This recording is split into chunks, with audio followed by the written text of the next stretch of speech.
bonsoir à tous. À la une de ce journal, encore un cas grave de maltraitance infantile dans la ville de Douala. Un enfant de 2 ans grièvement blessé à la suite de nombreux sévices subis chez l'un des membres de sa famille. Les mobiles de ce mauvais traitement sont incompréhensibles aux yeux des parents de la victime. Récit bouleversant à suivre en ouverture de ce journal. Quelques mois après le lancement d'une campagne vaccinale anti-Covid, seules 11 000 personnes ont accepté de se faire vacciner dans la région du littoral. Un bilan officiel jugé insatisfaisant. Quelles sont les mesures prises pour la seconde phase de la campagne de vaccination? Quel bilan peut-on faire sur les effets secondaires observés sur certaines personnes qui ont accepté de se faire vacciner? Évocation dans la page santé du 20h.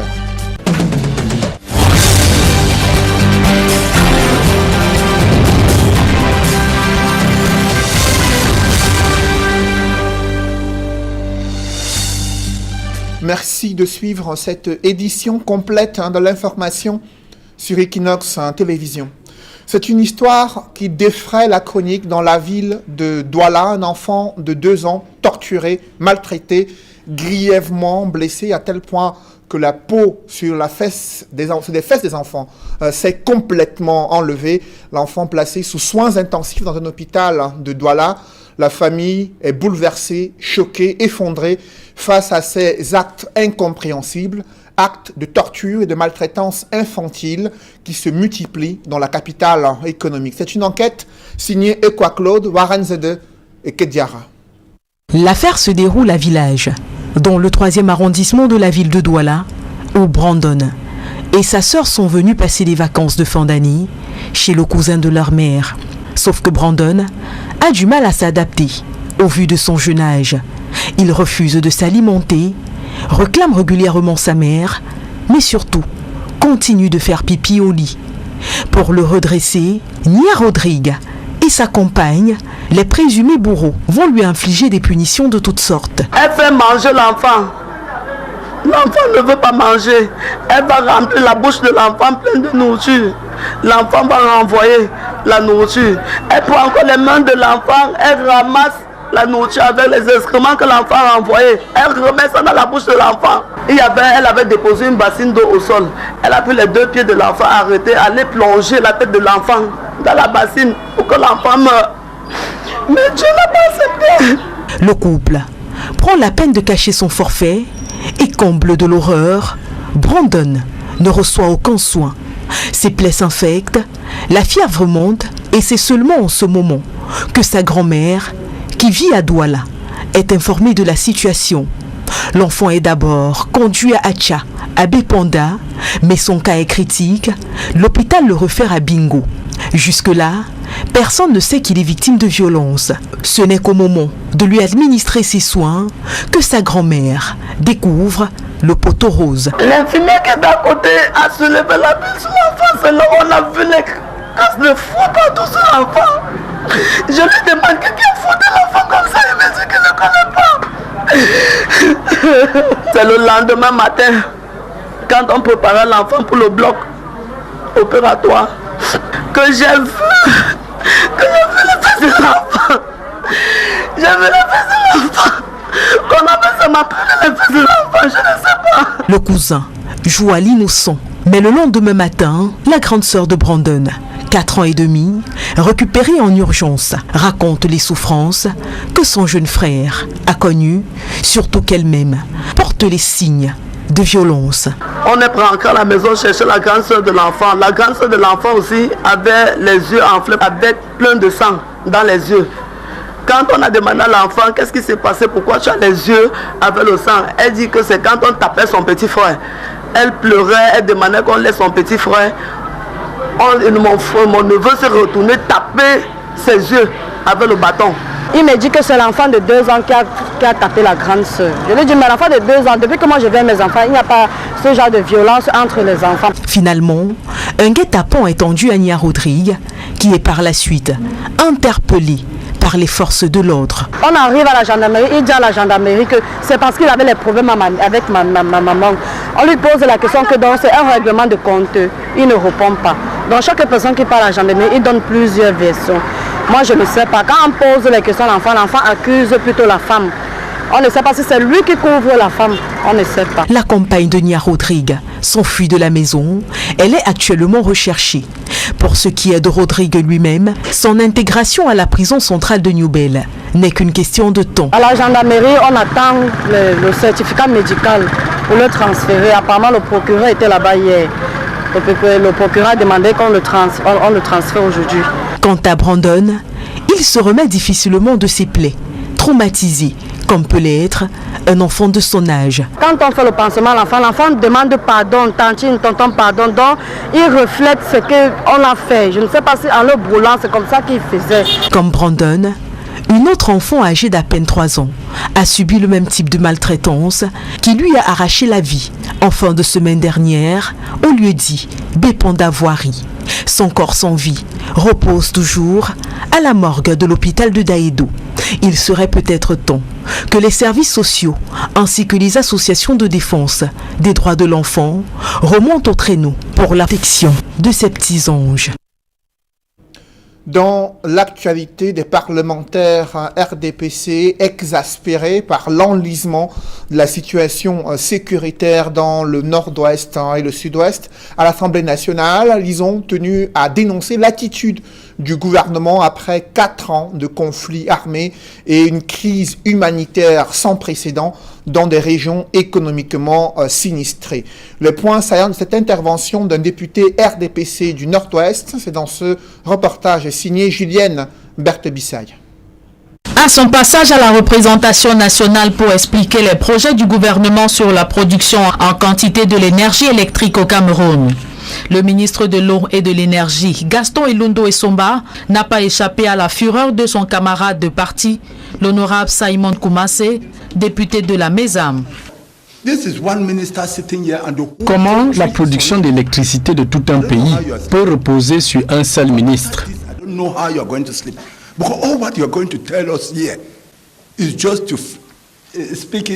De toutes vos promesses, vous n'allez rien réaliser.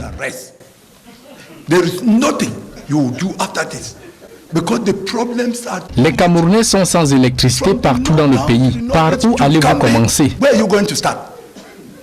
And everywhere it's like it has problem. Everywhere has problem. Everywhere has problem.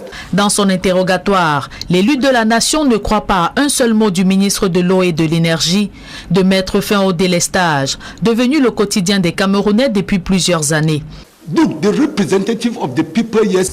députés représentants du peuple, sommes exclus des prises de décision importantes. Vous venez ici nous enfumer et vous reviendrez en novembre nous raconter que le budget est monté, le budget est descendu. Poussant plus loin sa réflexion, le député Koumassé s'en prend au ministre Essomba sur la mise en valeur des compétences nationales à la tête des entreprises de souveraineté, à l'instar de Eneo Cameroun. Le cas du directeur général d'Eneo. N'est-ce pas là la preuve d'un préjugé qu'un Camerounais ne peut rien gérer? L'honorable Simon Koumassé brille ainsi par son franc-parler comme l'avait fait en son temps l'élu de la nation Adama Modi, député du Mayokani. Ce jeudi 1er juillet marque l'opérationnalisation du processus de fabrication et d'acquisition des passeports biométriques, un processus fluide à première vue selon des usagers rencontrés à Yaoundé. Cependant, ils ont noté quelques couacs durant cette première phase. C'est le constat que font Rodingassi et Gizogo dans ce reportage. Un bâtiment flambant neuf dans le nouveau quartier administratif de la capitale à Etoudi, la police a vu grand pour son centre de production des passeports biométriques. Pour la première du passeport nouvelle version, les usagers sont au rendez-vous.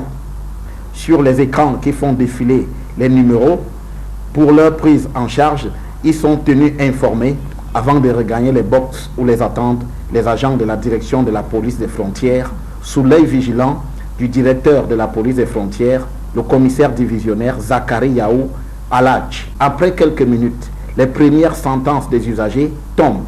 il y a les satisfaits. On m'a reçu exactement à l'heure à laquelle j'avais demandé sur la plateforme. En 15 minutes, l'enrôlement s'est fait et on m'a remis le récépissé. Un message viendra pour me confirmer le lieu du retrait du passeport. J'avais déjà rendez-vous pour 8 h ce matin, donc je suis arrivé, on m'a donné un numéro et tout s'est passé très bien.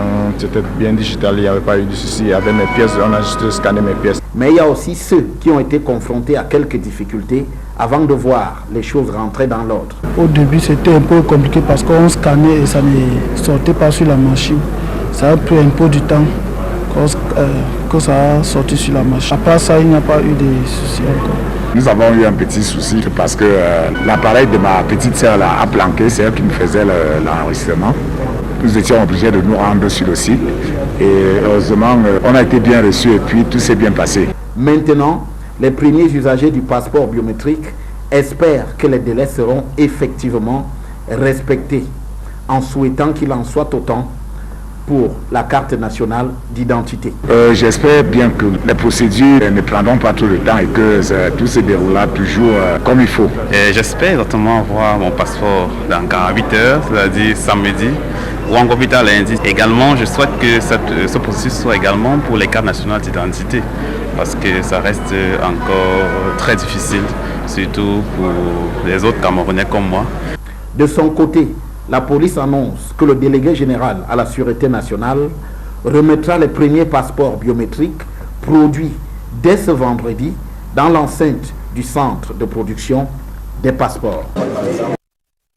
Cette même opération a également démarré dans la ville de Douala durant une phase expérimentale. Le Cameroun vient d'obtenir près de 1481 milliards de francs CFA sur le marché international. Cet argent doit servir au refinancement d'un eurobond contracté en 2015. Les caractéristiques obtenues au cours de cette opération d'émission obligataire internationale ont été présentées du côté de la France par le ministre camerounais des Finances, Louis-Paul Motazé. Compte rendu avec Cyril. Mesdames et messieurs, le ministre des Finances l'annonce comme une victoire pour l'économie camerounaise.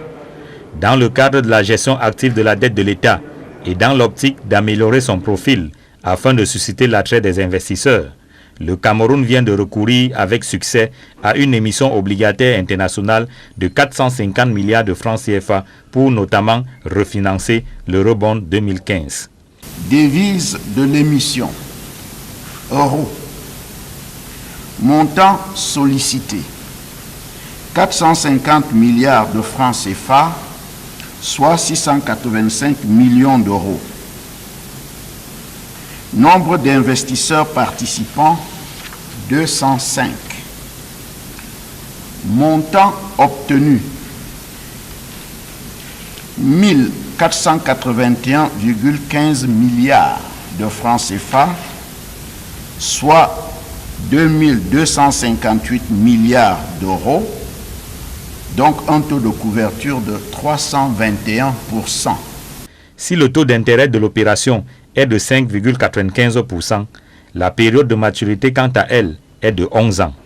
Pour le ministre des Finances, malgré un contexte particulièrement difficile, dû notamment à la crise sanitaire du coronavirus, les investisseurs restent positivement marqués par la situation politique et sociale du Cameroun, ainsi que ses acquis et perspectives économiques à moyen et long terme.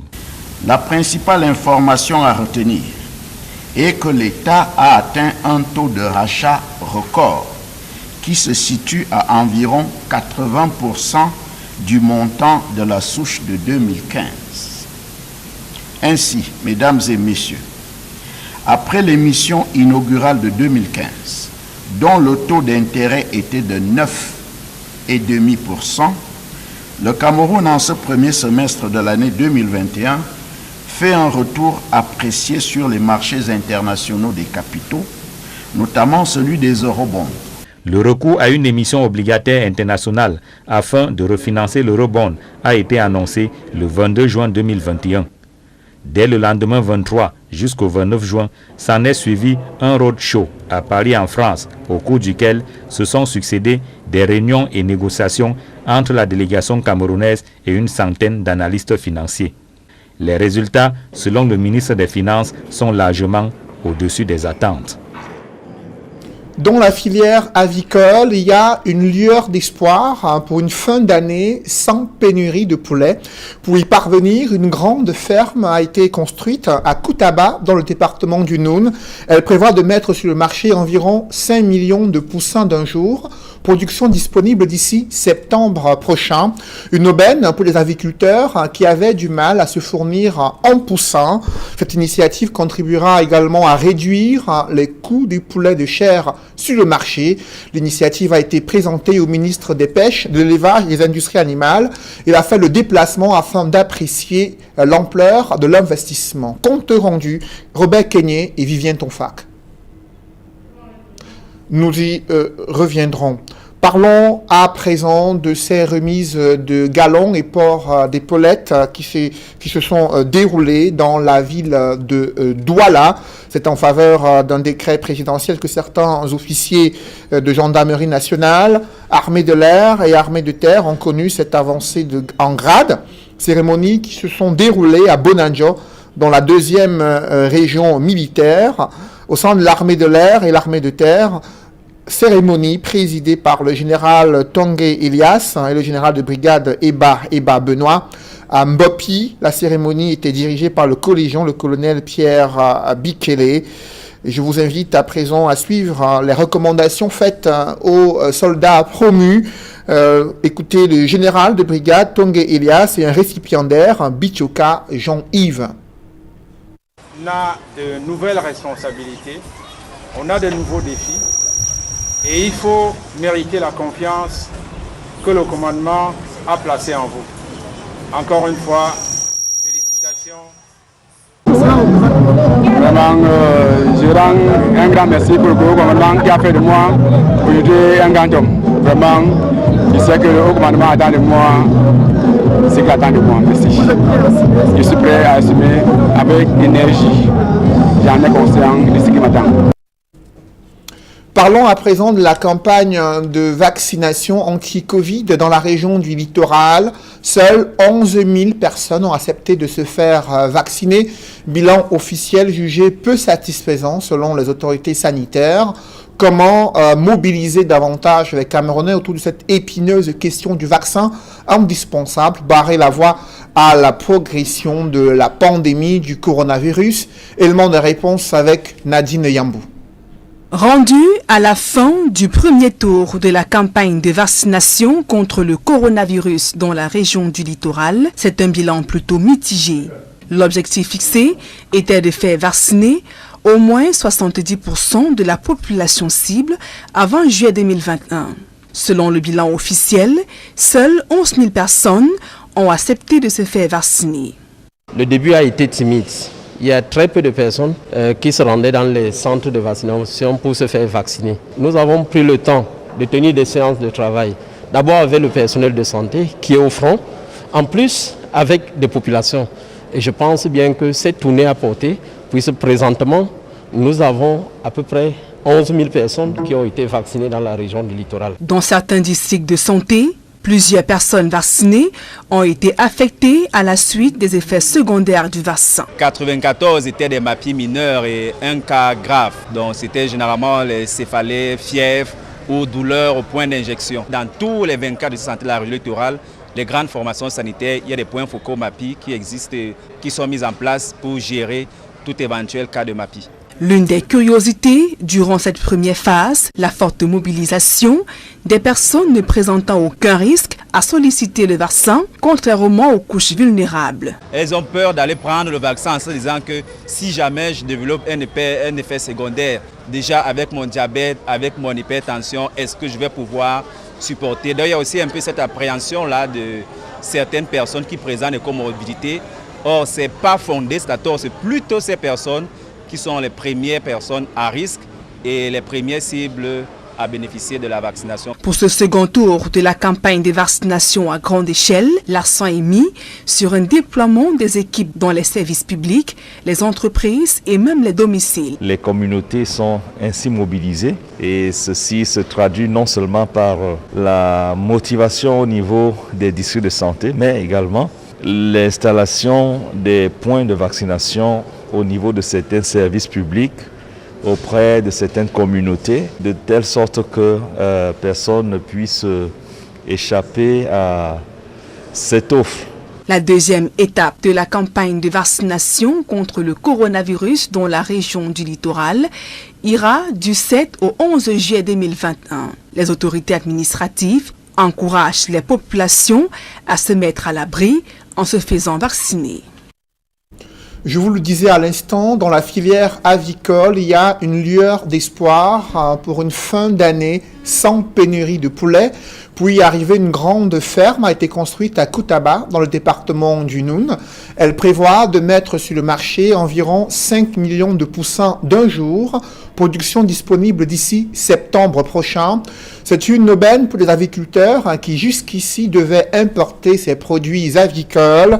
Ce projet ambitieux pourrait permettre également de réduire le coût des poulets de chair sur le marché. Initiative présentée au ministre de l'Élevage, des Pêches et des Industries animales. Il a fait le déplacement afin d'apprécier l'investissement réalisé à Koutaba. Compte rendu, Robert Kenyé et Vivien Tonfac. L'industrie Cameroun consent de nouveaux investissements dans le secteur avicole. Ici à Mataba, un village de l'arrondissement de Koutaba dans le Noun, l'entreprise camerounaise vient de construire une ferme pour la production des parentaux. Pour le cas d'espèce, il s'agit des parentaux, c'est-à-dire des poussins d'un jour que nous installons, que nous élevons, qui à terme vont pondre des œufs à couver, c'est-à-dire des œufs que nous allons mettre dans les incubateurs pour pouvoir obtenir des poussins d'un jour. Ce projet, qui charrie beaucoup d'espoir pour redresser l'un des secteurs d'activité ayant le plus subi les conséquences de la pandémie de Covid-19, a été visité par le ministre de l'Élevage, des Pêches et des Industries animales. Dr Taïga s'est montré impressionné. J'ai trouvé une entreprise citoyenne qui investit beaucoup pour réduire la fracture entre la production et les besoins. Nous avons rencontré ici des champions dans la filière avicole.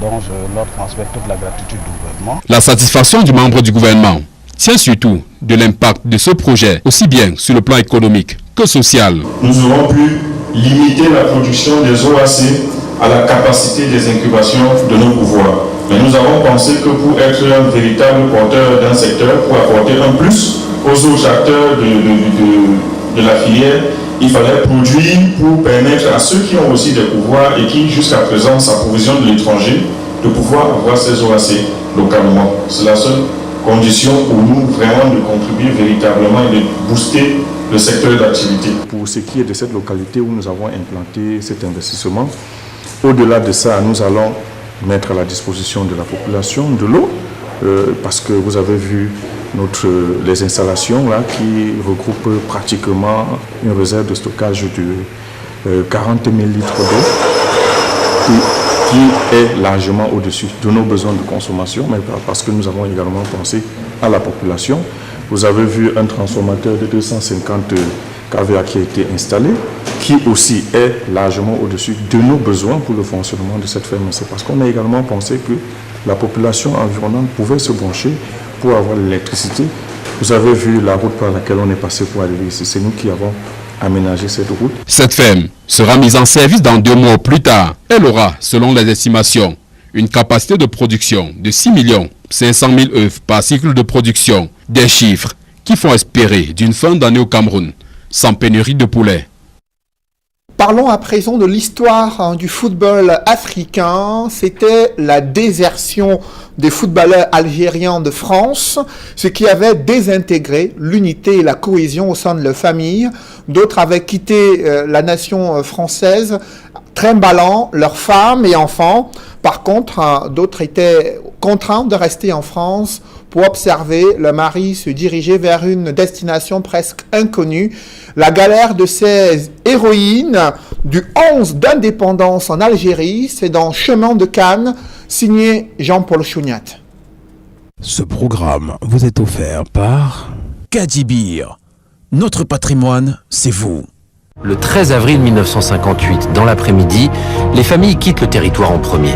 Épouses avec enfants en bas âge, comme les Bentifour qui quittent Nice pour l'Italie. Le départ inattendu des footballeurs algériens de la France pour rejoindre les rangs du Front de Libération Nationale avait pratiquement déstabilisé et bouleversé les familles du 11 de l'indépendance. Enfant, on me dit on va au marché Vintimille, mon père jouait à Monaco. Donc c'était le grand truc du vendredi après-midi, aller au marché de Vintimille, bouffer des glaces. Mais tu sens une espèce de tension, donc j'ai une phrase toujours qui me résonne de ma mère qui me dit « Écoute, il va falloir que tu sois très sage ». C'est-à-dire ma grand-mère part avec une valise, mais une valise en carton à la Linda de Souza, hein. C'est-à-dire un sac en raffia, c'est tout, et voilà, et on part. Partant pour la plupart à la va-vite, parfois sans bagage et sans souci des lendemains inquiétants, les joueurs de l'équipe du FLN avaient tout sacrifié au nom de l'intérêt supérieur de leur peuple et leur pays, l'Algérie. Qu'ils soient tous partis de gaieté de cœur, c'est pas vrai.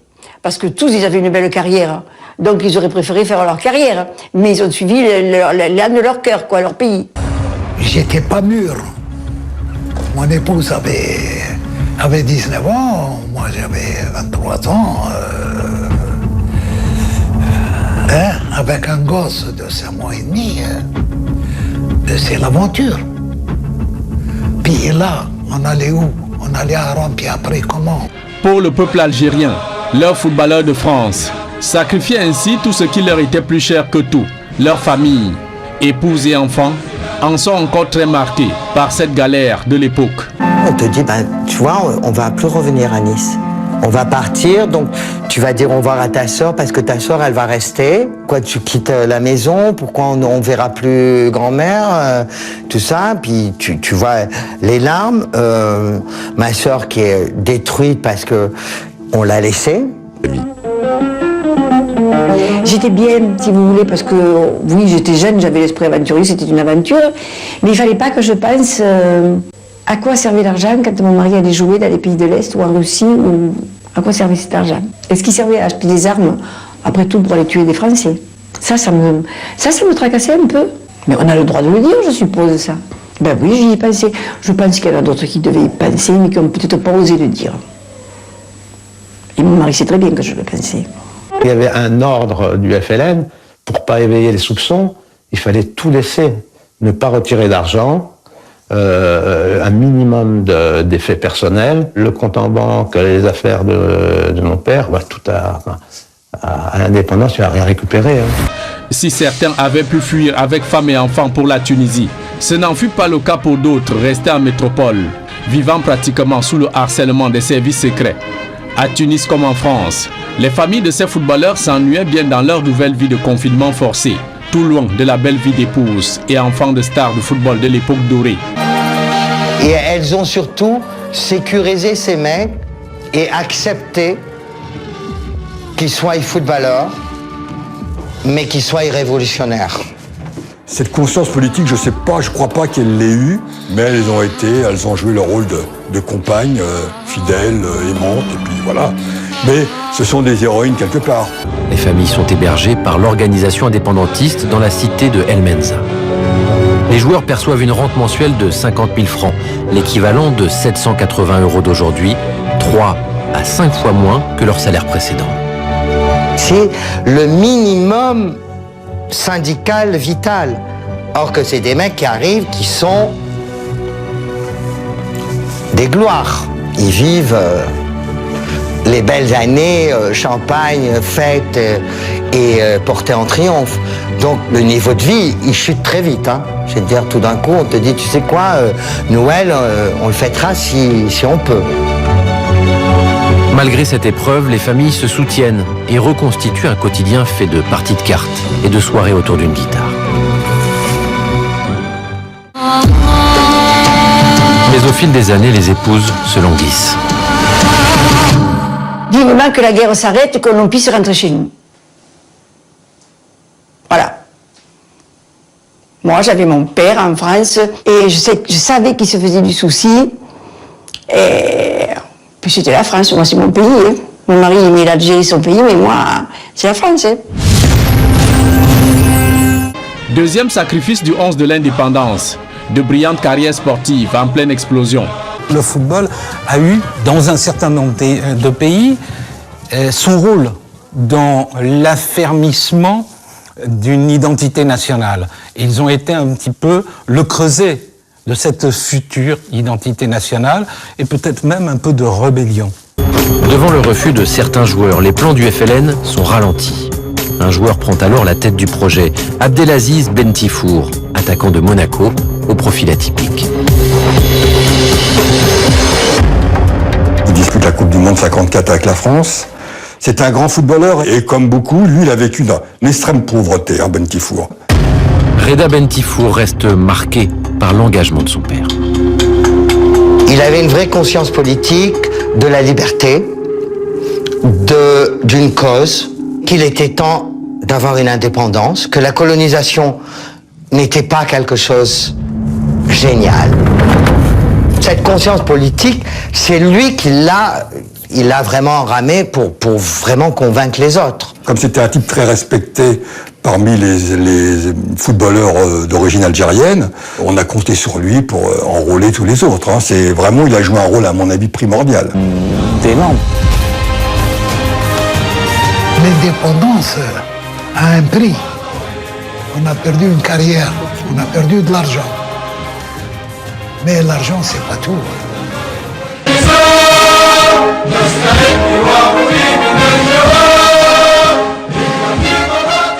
Ce programme vous a été offert par Kadibir. Notre patrimoine, c'est vous. Des publi-reportages dans ce journal, c'est une consécration pour la crédibilité de Chanas Assurance. Le président du conseil d'administration de cette entreprise vient d'être élu au poste de représentant de l'Afrique de l'Ouest et l'Afrique centrale au conseil d'administration de la Société africaine de réassurance, une preuve de confiance à l'endroit des dirigeants de Chanas Assurance qui vont désormais partager leur expérience et les modèles de réussite de cette compagnie d'assurance au Cameroun. Reportage. C'est un Maurice Matanga rassuré qui s'est présenté à la presse à Douala. Le président du conseil d'administration de Chanas Assurance vient en effet d'être élu au poste d'administrateur titulaire, représentant de la circonscription Afrique de l'Ouest et Afrique centrale francophone, au conseil d'administration de la Société africaine de réassurance, Africaré. Ces administrateurs ont fait confiance en ma modeste personne et j'ai participé aux différentes séances, aux différentes sessions du conseil d'administration d'Africaré en tant que Maurice Matanga qu'ils ont choisi et qui a été présenté, comme je vous l'ai dit, parce que la lettre du ministre des Finances était claire, elle présentait le candidat du Cameroun. Le PCA de Chanas Assurance a reçu un véritable plébiscite. 35,9% de voix sur les 44 valablement exprimées, dévançant ainsi les 5 autres candidats à l'élection. En devenant le porte-étendard de l'Afrique de l'Ouest et centrale au sein du conseil d'administration de la toute première société de réassurance africaine, le patron de Chanas Assurance renforce la crédibilité de la compagnie qu'il dirige, pionnière des assurances camerounaises. Pour l'élu, l'une des priorités importantes sera de booster les capitaux des compagnies de réassurance en Afrique. Une des politiques importantes est le développement de la réassurance au niveau de l'Afrique pour permettre une rétention des capitaux. Parce que la plupart du temps, ce qu'on fait en réassurance, là, c'est que les sociétés d'assurance prennent les polices pour couvrir les risques, se retournent vers d'autres sociétés plus grandes qui généralement sont hors de l'Afrique. Pour son élection, Maurice Matanga a bénéficié du soutien de l'État du Cameroun. Le ministre des Finances qui a assuré la tutelle, l'assurance, le ministre Paul Moutazé, et qui a apporté un soutien franc à notre candidature. Et naturellement, l'administrateur, directeur général, le ministre Adolphe Modik. Avec son expérience et son nouveau statut sous-régional, il sera très utile pendant 3 ans pour les 17 États et les 48 compagnies dont il est désormais le représentant, mais aussi pour la mise en œuvre de la future société camerounaise de réassurance, Cameroun Ré, en gestation. Je vais profiter de l'expérience qu'on a passée là-bas. Il y a plusieurs comités. Au niveau du conseil d'administration de cette société, de Africaré, il y a plusieurs comités. Je serai inscrit dans un des comités. Vous puisez l'expérience qui est là-bas, que vous partagez aussi bien à Chanas, on est venu, qu'à Cameroun ou dans les autres pays pour lesquels je suis aujourd'hui le représentant. Première société de réassurance africaine, Africaré a été créée en 1976, une matérialisation de la volonté des États africains de favoriser les capacités de souscription et de rétention des capitaux de réassurance sur le continent. Avec le soutien de la Société anonyme des brasseries du Cameroun, SABC, un concours national des arts visuels vient d'être lancé. Les différentes thématiques en jeu et les modalités de participation sont présentées dans ce reportage.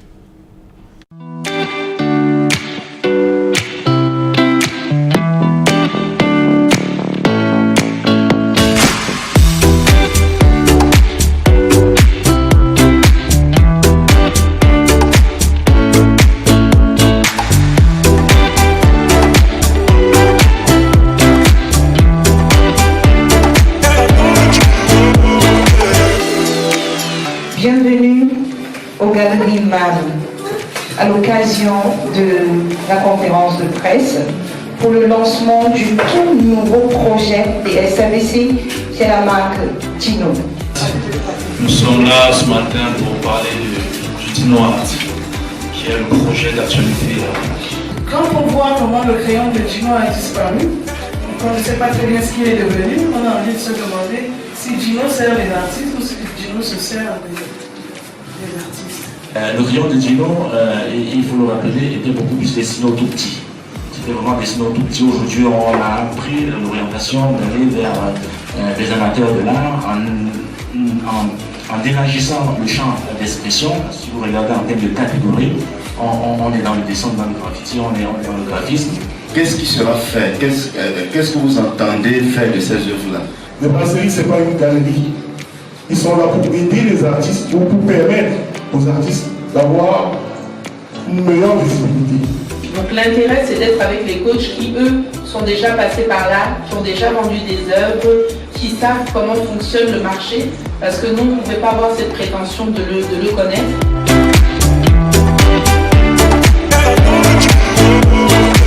Donner la possibilité à tous ces jeunes qui ont le talent et la passion de l'art plastique de faire montre de leur talent, mais surtout d'avoir une plus grande visibilité et de gagner 3 millions de francs CFA qui est le budget qui sera partagé à tous les gagnants. Sachant que vraiment c'est une première édition et qu'au-delà de ce montant, ils auront l'accompagnement et la visibilité nécessaire pour être dorénavant ceux sur qui on compte lorsqu'on parle d'art plastique au Cameroun.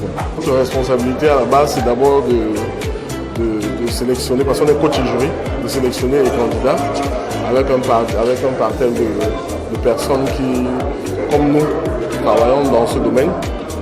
Et après, il y a le suivi des candidats qu'on va assurer aussi jusqu'à la fin de la compétition. L'idée est vraiment de prendre des jeunes de 15 ans, talentueux dans leur domaine, professionnels ou pas, mais vraiment confirmer que à ces jeunes-là qui doivent vraiment croire en leurs atouts, en leurs talents, et que le monde est tellement grand et tellement ouvert que c'est à eux d'aller chercher la lune.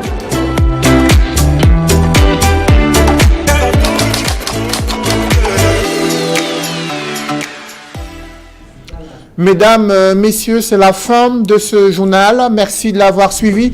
Juste après cette édition de 20h, retrouvez Duval Fangwa et ses invités pour le débrief du journal sur le plateau d'Equinox Soir. Duval. Un député RDPC du Nord-Ouest s'en prend au ministre de l'Eau et de l'Énergie à l'Assemblée nationale. Député RDPC qui dénonce les coupures intempestives d'électricité et les difficultés de la politique énergétique au Cameroun. Il déplore l'incompétence du gouvernement à pouvoir répondre à ses préoccupations depuis de nombreuses années et s'interroge sur la nationalisation des entreprises dans le secteur de l'électricité et le manque d'informations fiables. Il déplore le fait que ces ministres et membres du gouvernement ne sont pas sincères lorsqu'ils répondent aux questions orales des députés et reviennent simplement pour défendre les différentes enveloppes budgétaires sans pour autant remplir leur mission qui vise à améliorer les conditions de vie des populations. Les prévisions de 70% des personnes à vacciner dans la campagne de vaccination contre le Covid dans le littoral n'ont pas été atteintes. À peine 11 000 personnes ont accepté de se faire vacciner dans la région du littoral. Les autorités sanitaires constatent qu'il y a une énorme réticence à se faire vacciner. Ils comptent aller dans des entreprises, faire du porte-à-porte afin de conscientiser les Camerounais sur la nécessité de se faire vacciner. Et note que ce sont les moins de 50 ans qui sont plus disposés à se faire vacciner. Pourtant, la cible première, ce sont ceux âgés de plus de 60 ans qui sont les plus exposés à la pandémie, mais qui, eux, hésitent ou sont réticents, sans explication pertinente, selon les autorités de la ville de Douala, lesquelles continuent d'encourager les Camerounais à se faire vacciner pour se prémunir contre cette pandémie de coronavirus. Voilà, ce sera l'essentiel du débrief. C'était la grande édition du soir. Bonne soirée Cédric. Bonne soirée Duval. Et à demain.